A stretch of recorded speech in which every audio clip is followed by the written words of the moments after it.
Hi students, welcome back to our English class.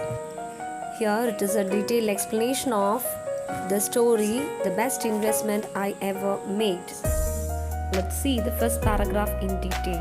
On the second day out from New York, while making the round of the promenade deck, I suddenly became aware that one of the passengers was watching me closely, following me with his gaze every time I passed. The narrator says that on the second day of traveling in a ship from New York, he was walking around the deck. Promenade means a public place for walking. Suddenly, the narrator noticed that a passenger was watching him closely, following him with his look every time he passed. I wanted to rest to avoid the tedium of casual and importunate shipboard contact. I gave no sign of having noticed the man. That means the narrator wanted to rest to avoid the boredom. Tedium means boredom.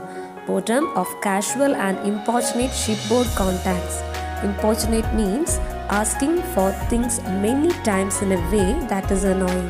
That means he did not want to answer questions from strangers, so he gave no sign.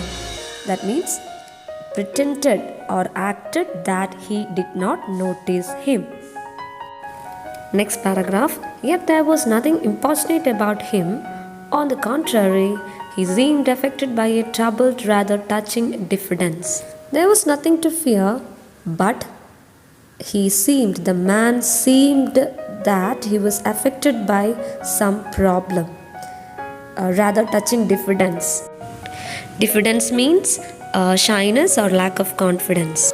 The narrator felt that he was not confident enough to come to him and ask for clarifications.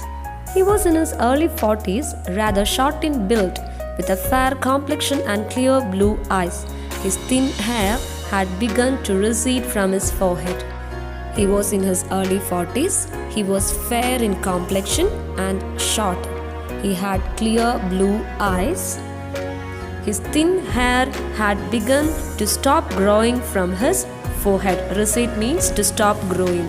His dark suit, sober tie, and rimless spectacles gave evidence of a serious and reserved disposition. He wore dark suit and sober tie. Sober means plain or not too bright in color. And rimless spectacles. Rimless spectacles means spectacles without frame.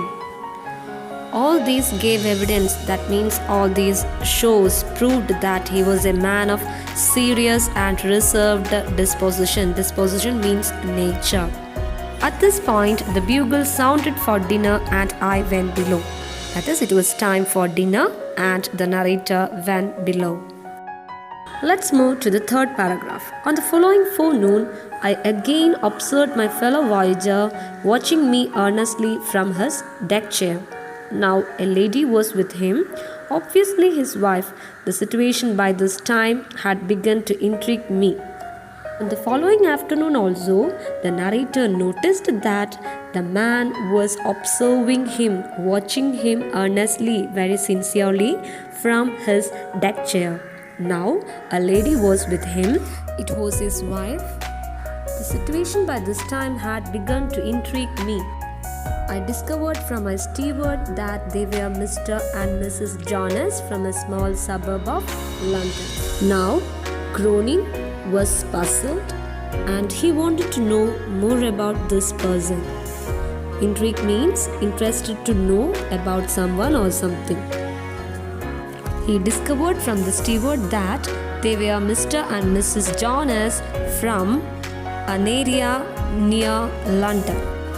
When another day passed without event, I began to feel certain that Mr. S would remain too shy to carry out his obvious desire to approach me. The next day, the narrator felt that John was too shy to come to the narrator. However, on our final evening at sea, Mrs. S decided the matter. With a firm pressure on his hand and a whispered word in his ear, she urged her husband towards me as I passed along the deck.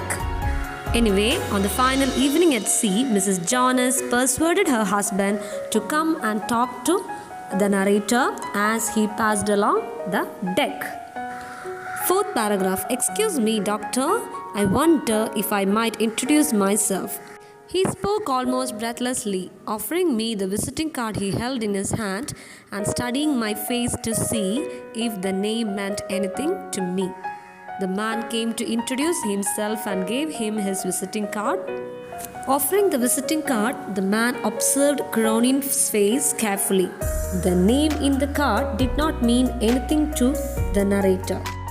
Then, as it plainly did not, he went on with the same awkwardness. If you could spare a few minutes, my wife and I would like to have a word with you. Then with great difficulty, he told the narrator that he and his wife would like to talk to him if he could spare a few minutes with them. Fifth paragraph. A moment later, I was occupying a vacant chair beside them. Haltingly, he told me that this had been their first visit to America. So the narrator went and sat near them. Then the man told him that this was their first visit to America. Haltingly means stopping or starting because of no confidence. It was not entirely a holiday trip. They had been making a tour of the New England states, inspecting many of the summer recreational camps for young people there. Afterwards, they had visited settlement houses in New York and other cities to study the methods employed in dealing with the cases of backward, maladjusted and delinquent youth. For them, it was not a holiday trip. They had been making a tour of the New England states to observing many of the summer recreational camps for young people there. Then they visited the settlement houses in New York and other cities. Their purpose was to study the methods used in dealing with backward, maladjusted and delinquent youth. That is, the youth having mental or emotional problems and those who showing tendencies for criminal behavior. Now we move to the sixth paragraph. There was in his voice and manner, indeed in his whole personality, a genuine enthusiasm that was disarming. I found myself liking him instinctively. The narrator says that there was much enthusiasm in the man's voice and manner. John's whole personality lessened the angry of the narrator.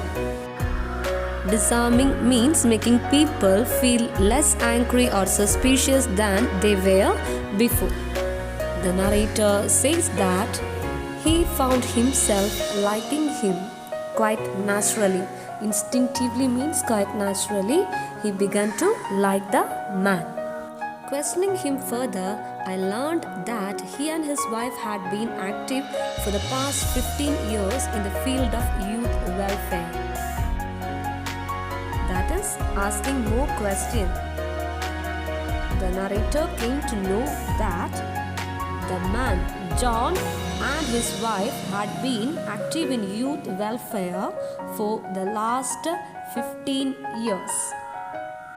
He was by profession a solicitor, but in addition to his practice at the courts, found time to act as a director of charitable organization devoted to the care of boys and girls, mostly from city slums, who had fallen under the ban of the law. He was a lawyer by his profession. Solicitor means lawyer. In addition to his work in the court, he was the director of a charitable organization devoted to the welfare of boys and girls. They were mostly lawbreakers from city slums. Slum is an area inhabited by very poor people. That's all for today. If you have any doubts, please ask me. Thank you.